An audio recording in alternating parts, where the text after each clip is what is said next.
the NFC East always produces bangers unless they play on week 1 and Sunday Night Football. But this one should be a banger as the Washington Commanders fly into Philly. A great divisional matchup. A lot of fun, excitement, I think, around the Commanders organization as I think they're growing. And Philadelphia is just an amazing team to watch. So coming in, Commanders are looking to bounce back. They did have a tough loss against Buffalo in week 3.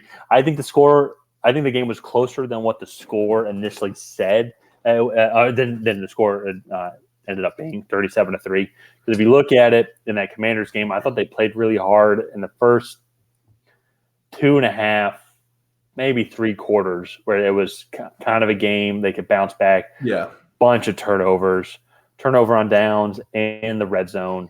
I think it was 5 turnovers, and if you include that turnover on downs, which I kind of am because they didn't get points on the board, about 6 turnovers, 5 official ones, so to say. They're definitely looking to bounce back. I thought they fought very hard, and you can see some potential.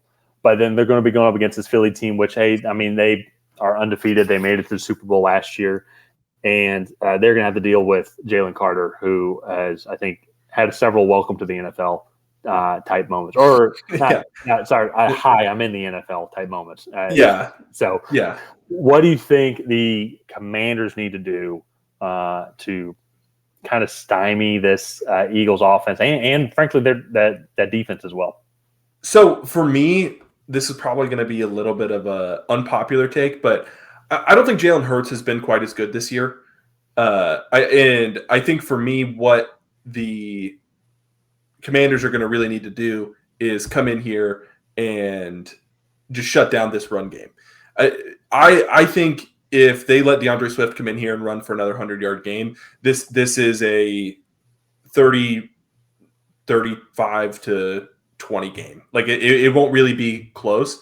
But if they can keep that running game kind of in check, which they have the defensive line to do, I think this is a much closer game. So we saw what DeAndre Swift was able to do Monday night against the Buccaneers run defense, especially as that game wore on.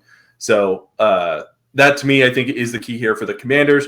And if I'm the Eagles, I'm getting pressure on Sam Howell one way or another. The Eagles, one of the things that's really interesting to me about the Eagles is they have these great pass rushers, but then they just kind of let them go, right? They don't really run a whole lot of stunts. They bring 5 guys sometimes, but it's usually 4. It's rarely 6. So that they're not really doing anything fancy on the defensive line. They're just getting pressure on the quarterback through the talent on that line. And so for me, I'm letting those guys go. And I'm dropping 6 or 7 guys into coverage because for me, that's going to be the recipe for success. Get Sam Howell to maybe make some errant throws and capitalize on some turnovers. So yeah. There's so many thing with the Commanders is that just keeping Sam Howell protected so that he has the time to go through his reads. This is going to be some of the growing pains I think that we see with Sam Howell and the team this year. Because what I have seen so far, like even the Denver game, for example, he made some amazing throws. He did fight through a tough week 1 victory against the Arizona Cardinals, which turns out to be tougher than initially thought. I was concerned at first, but this Cardinals team has looked really good. And then they're still going up against the Bills team, who is a Super Bowl contender, in my opinion, and they played like one that week. So it's just his 4th start going up against 5th start. It's going to be another tough matchup against a definite Super Bowl contender, and making sure that he is protected, making sure that he has time to make the reads, because one of the things too, I think if you get him antsy back there, then he can hang on to the ball too much, try and make a play happen, and that's just going to be the things he's going to have to go through growing pains. But at the same time, you also don't really want to give him that opportunity if you really want to win this game this Sunday. Yeah. So with the Eagles, I agree with you though when it comes to that. It's like send Jalen Carter, send Fletcher Cox, Nolan Smith, Hassan Reddick. Yeah, any of those guys. I mean, absolutely. That for me, I remember as a Patriots fan doing kind of like some useless scouting, I guess, of the Eagles from this season before. Like they're just better than you on the defensive front. They don't really run a whole lot of blitzes. They don't really run a whole lot of stunts. They just get to the quarterback. So, and I will say they had a few games last year. I think they had 8 sacks in 2 games. And so like they did get to 70 last year. Wait, sorry, 8 sacks in consecutive game, or like 8 sacks in 2 separate occasions. Oh, okay. I believe. Yeah, that's not bad. But at a certain point, like they were averaging a sack on 10% of their passes against them. Like I don't know how to say that properly, but English. Yeah. So on like 10% they're of just dropbacks. On 10% of dropbacks. Yeah, on 10% of dropbacks, they were getting a sack. Yeah. And that to me is just like that's so hard, especially for a young quarterback. Like he's going to be having to throw into double coverage on a good bit of his throws, and he's going to be having to hit a lot of timing routes and hitting holes in zones there. So for me, I'm going to go with the Eagles here. I just think they're the better team. I think Washington will put up more of a fight than originally expected. I just don't know how I feel about them in this matchup. Yeah.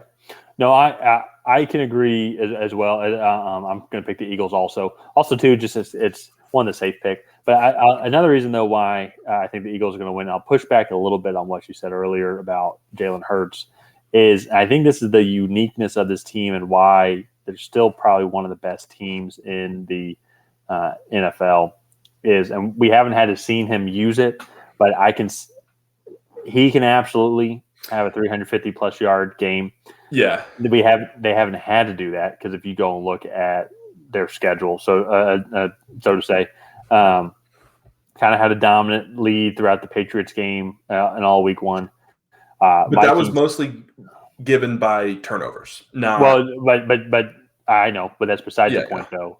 Of just saying they're so good at running the ball. Like, okay, well, we've got a 3-score lead. Let's just milk this clock.